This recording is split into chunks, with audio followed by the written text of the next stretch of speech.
बिस्मिल्लाहिर्रहमानिर्रहीम। अस्सलाम वालेकुम। Welcome to all style with Naaz. तो आज मैं आपके साथ इस पैंट प्लाज़ो और ट्राउज़र के डिज़ाइन को शेयर करूंगी। तो ये देख सकते हैं, ये बहुत ही ब्यूटीफुल सा ट्राउज़र का डिज़ाइन और बनाने में भी बहुत आसान है। इसको आप अपनी स्लीव्स में भी और अपनी कुर्ती के दामन में भी इजीली बना सकती हैं। तो ये इस रेडीमेड जैसे ट्राउज़र को बनाने के लिए ये देखें, ये मैंने पेपर बुकरम को ट्राउज़र के पाइंचे में पेस्ट कर दिया है और इसकी जो चौड़ाई मैंने रखी है वो है 3.5 इंच। 3.5 इंच मैंने चौड़ाई रखी है और लेंथ बुकरम की ली है। जितना आपका पहुंचा है उस हिसाब से आपने लेंथ ले लेनी है बुकरम की। और इसमें हम एंकर के धागे से स्टिच करेंगे। तो ये मेरे पास एंकर का धागा है। अगर आपके पास एंकर का धागा ना हो तो सिंपल जो आपका स्टिच वाला धागा होता है आप उसको भी डबल करके बॉबिन में भर सकती हैं।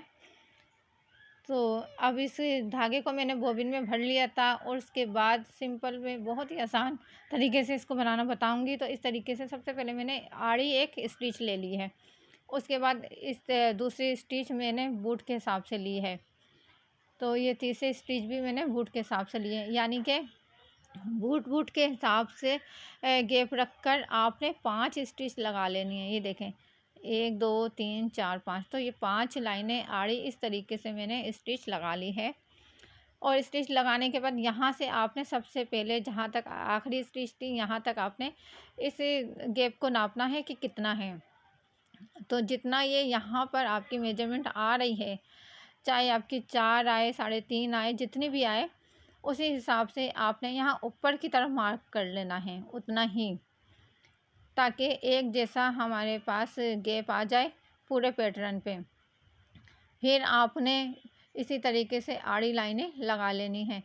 तो ये जो सबसे पहले हमने ये निशान लगाया इसको इस लास्ट वाली स्टिच के साथ आपने इस तरीके से मिला देना है, ताकि लास्ट वाली जो हमारी स्टिच है उसके साथ ऐसे ये समोसे वाली शेप आ जाए, कोना बन जाए आखिर में।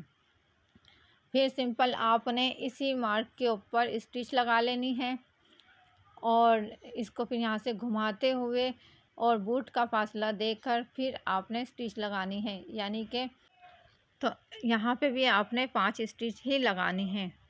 और 5 स्टिच लगाने के बाद अब ये मैं आपको ये करीब से दिखा रही हूँ। ये देखें, तो जितना हमारा गैप आ रहा था तो ये मेरे पास 4.25 इंच का गैप था। तो 4.25 इंच का शुरू में गैप आ रहा था, उसी हिसाब से मैंने 4.25 पे मार्क किया।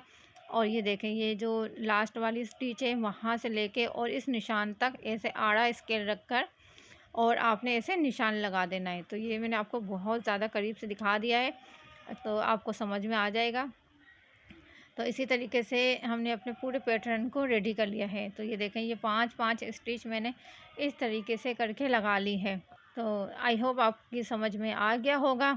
अब इसमें हमने पट्टी लगानी है। तो ये मैंने 1 इंच की बिल्कुल सीधी आड़ी पट्टी कटिंग नहीं करनी है, आपने बिल्कुल सीधी 1 इंच की पट्टी इस तरीके से कटिंग कर लेनी है। और ये मेरे पास ये कुर्ती की पट्टी थी, जो साइड में से जो कटिंग करते हुए कपड़ा निकलता है वही पट्टी थी। तो ये मैंने 1 इंच की पट्टी कटिंग कर ली है। अब पोंचे को मैंने उल्टा रखा है और इस तरीके से थोड़ा सा फोल्ड करके और सिंपल इसके ऊपर मैंने स्टिच लगा दी है। अच्छा, आप पट्टी की जगह पर यहाँ पे लेस भी लगा सकती हैं। तो अगर आपके पास ट्राउज़र सादा है और चेक वाली आपके पास कुर्ती है तो इस तरीके से अगर लेस ना लगाएं तो आप सिंपल ऐसे ही पट्टी से इस डिज़ाइन को रेडी करेंगे तो बहुत ही ब्यूटीफुल सा ये डिज़ाइन बिल्कुल रेडीमेड जैसा बनकर तैयार होगा। अब ये मैंने पट्टी को ऊपर की तरफ फोल्ड करने के बाद थोड़ा सा फोल्ड करके और यहाँ पे भी मैंने स्टिच लगा ली है। अब एक पट्टी हमने लगानी है यहाँ। तो ये देखें, ये आपको निशान नज़र आ रहा होगा जहाँ तक हमारी पेपर बुकरम थी। तो ये भी 1 इंच की ही पट्टी है। तो तीनों जो हम पट्टियाँ लगाएंगे वो 1 इंच की ही बिल्कुल सीधी पट्टी मैंने कटिंग कर ली थी सिंपल। तो आपको ये नज़र भी आ रहा होगा कि मैंने इसमें कोई प्रेस व्रेस नहीं की, मैं डायरेक्ट लगा रही हूँ। आप चाहें तो दोनों तरफ से फोल्ड करके प्रेस भी कर सकती हैं। तो यहाँ से फिर एक तरफ से आपने थोड़ा थोड़ा सा फोल्ड करके और जो बुकरम का निशान था वहाँ पे सबसे पहले आपने इसको ऐसे फोल्ड करके और स्टिच कर लेनी है। तो एक तरफ से स्टिच करने के बाद दूसरी तरफ से भी ऐसे ही थोड़ा थोड़ा सा फोल्ड करके स्टिच कर लेनी है। यानी कि ये आपने जितने भी हम ये तीनों पट्टियाँ लगाएंगे, इन तीनों पट्टियों का जो चौड़ाई वाला हिस्सा है, जो गैप है, वो बिल्कुल आपने एक जैसा ही रखना है। अब सिंपल ये इसको पोंचे को मैंने ऐसे उल्टा रख दिया, उल्टा रख के ऐसे ऊपर की तरफ फोल्ड कर दिया और फोल्ड करने के बाद सेंटर में मैंने आधे इंच से थोड़ा सा 1 से ज़्यादा मैंने गैप छोड़ा है और यहाँ पे मैंने बारीक वाली पिनटेक्स लगा ली है। तो आप ये यहाँ पे ये जो हम पिनटेक्स लगा रहे हैं, यहाँ का गैप आप अपनी मर्ज़ी से ले सकती हैं। और पिनटेक्स भी मैंने 4 लगाई हैं, तो आप अपने हिसाब से 4-5 जैसे हो, आप अपने हिसाब से इसमें पिनटेक्स डाल सकती हैं। तो पिनटेक्स लगाने के बाद जो तीसरी वाली पट्टी है, ये तीसरी वाली पट्टी भी जो सबसे पहले हमने पिनटेक्स में जो गैप दिया था, उसी हिसाब से यहाँ पे भी आपने गैप देना है और गैप के देने के बाद आपने तीसरी पट्टी भी लगा लेनी है। अब इस डिज़ाइन के सेंटर में मैं एक हाफ बीट्स लगा दूँगी इस फैब्रिक ग्लू की मदद से। मुझसे कांटेक्ट करने के लिए मेरे फेसबुक पेज, जो कि इसी नाम से स्टाइल विद नाज के नाम से, इंस्टाग्राम और टिकटॉक में मुझे फ़ॉलो कीजिए और अपना रखिए बहुत सारा ख़याल।